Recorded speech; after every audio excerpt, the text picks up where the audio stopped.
Coming up on First at 4, strong storms continue to move through parts of the region, and millions of people coast to coast are under various severe weather alerts with everything from snow to tornadoes possible. And after that active afternoon continues, quieter weather here to stay into the weekend. Details coming up on the severe storms moving through right now as Mountain News First at 4 is on the air. Dedicated to eastern and southern Kentucky, this is WYMT Mountain News First at 4. Good afternoon, I'm Steve Hensley. First at 4, severe storms with high winds are racing across the state. Tornadoes and damage have been reported in western Kentucky, and more than 150,000 customers are without power across the state. Meteorologist Evan Hatter kicks off our First Alert Weather Day team coverage. Evan. Well, Steve, that's right. We continue to see thunderstorms pushing through the region as we speak. But once they move out, they move out. Here's the view out front from WYMT. There's the latest view. You see, yes, we still have clouds out there, but the sunshine is starting to come out. And here's the view from London Corbin Airport, where the storms are gone and we are in full sunshine. That is incredible. But also what's happening is we are seeing the heaviest of those winds move in as we see the storms move out. So we still do have several severe thunderstorm warnings right now. In fact, a couple of them in place. We'll run these down for you for portions of Rowan, Elliott, and Menifee and Morgan counties. That runs until 4:30. The threat there for 70-mile-per-hour winds. We also have the warning in place for portions of Breathitt, Clay, Laurel, Lee, Morgan, and Wolfe counties. That also has the possibility for winds to 70 miles per hour. And all of these storms are moving to the east between about, let's say, 50 and 65 miles per hour. So let's go ahead and put a track on these as they push further to the east, moving toward Moorhead here within the next little bit, moving toward Jackson. As we head over the next hour, we'll put an average of about 60 mile per hour on these. Hazel Green within the next minute or so. Moorhead by 4:08. Sandy Hook by 4:22. Oil Springs 4:31. Paintsville by about 4:40. Prestonsburg by 4:46. And Louisa by about 4:50 as we watch this line of storms push through. Not the only storms we're seeing. We're seeing a little bit of development out there east of Manchester, and some moderate to heavy rain in parts of Harlan County on the Lee County line there on the state line. So still something to watch. But really, once this batch of storms moves through, we're done. There's the view from portions of central Kentucky. They're dry. They're also extremely windy. Tornado watch in place for our western counties until 5 o'clock. Everybody else until 7 o'clock. That breakdown you can find more easily on WYMT.com. Our severe weather risk, the level 2 slight risk now. The level 3 risk was taken down. Again, damaging winds are going to be the main threat in and out of storms. We haven't even seen the gusty of the gusty winds yet. That comes a little bit here in just a little bit. Upper 60s to near 70 out right now. We look at the wind gusts. They're gusting 25 to 30 right now, but notice out in the Cumberland Valley where the storms have moved out, we're already gusting to 40 in Somerset, 45 at London Corbin Airport, 46 in Monticello. They're gusting to 55 in Lexington and 63 miles per hour right now from Muhammad Ali International Airport in Louisville. And this is all moving up into our region. Lexington gusted to 70 not long ago. The high wind warning remains in effect until late tonight. We have a wind advisory in effect for Johnson, Martin, Floyd, and Pike. But go ahead and just assume you're under the high wind warning because we have some incredible wind on the way into parts of central Kentucky that'll move in as these storms move out. Steve, I'll hop back in if we need to for any reason, but otherwise let's get to some coverage from around the region, and we'll get a full update here in a few minutes. Okay, so important to note that we still have hours of these strong winds to go, and even though the storms may have passed, we're going to deal with these winds for quite a few hours, and the power outage numbers can just continue to go up from out of western Kentucky. So we've still got a ways to go. As the strong storms continue to move through the region, WYMT's Olivia Calfee is live in Corbin, where storms have already moved through that area. The sun is out, as Evan showed you a moment ago in London. Olivia, what's the latest from there? Yeah, that's right, Steve. I've been here since around noon today, and since I've been here, the winds have been really gusty. It's strong winds. I almost blew over earlier today, but as you can see, the sun's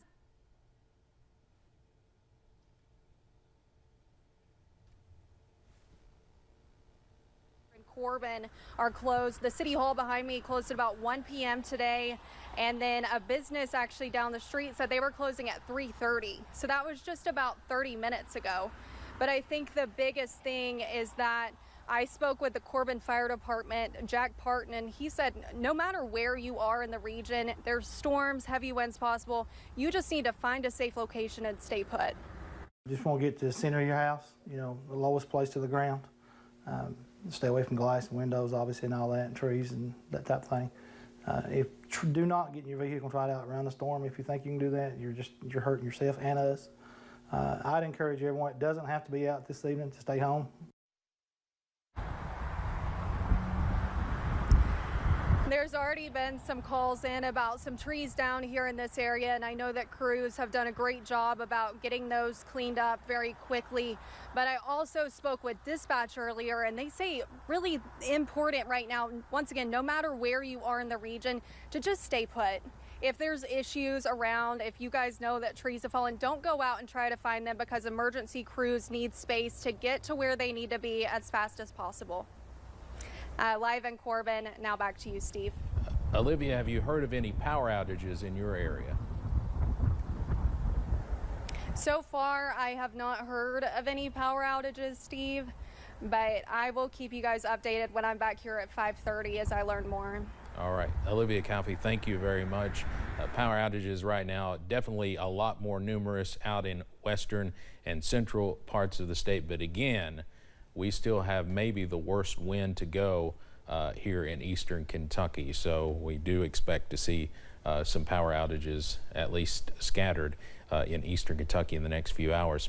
Well, the city of Williamsburg is having issues with their tornado warning sirens. City leaders say the control panel will not send a signal to the towers.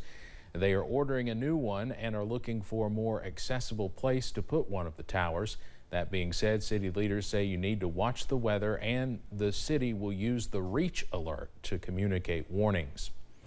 During a news conference this morning, Governor Andy Beshear declared a state of emergency ahead of the storms, and several locations here in the mountains are opening shelters for anybody who might need one. Breathitt County is using the Jackson Fire Department and Breathitt County Courthouse. In Clay County, the community building will be available to those who need it. The Sportsplex in Knott County is also available, while Letcher County is allowing folks to come to the Recreation Center, Jenkins High School, and Whitesburg City Hall. Here in Perry County, the Senior Citizen Center is opening its doors to anyone who might need to get out of the weather.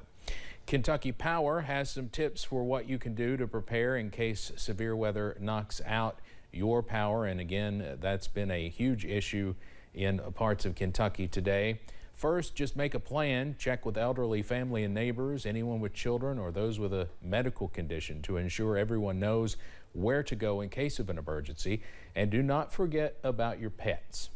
Second, charge those devices. Make sure your phones, laptops, or other electronics are all powered up so you can stay connected.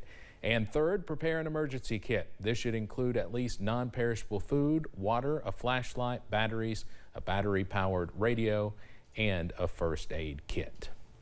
Tornadoes, hail, snow, ice, and flash floods, part of a relentless severe weather system that's been rolling across the U.S. all week now, and of course now affecting our weather here at home.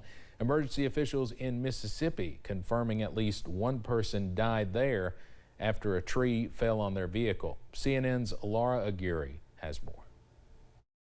So about that time we heard the roaring, and sure enough, here come the tornado. That twister tearing through Little Elm, Texas. One in a wave of reported tornadoes that roared across Texas and Louisiana overnight. There it was, coming straight through the daggone woods. It looked like Moses was parting the Red Sea. And this lady said, "My babies are in the car." And she wanted me to help her, and I said, "Let's go."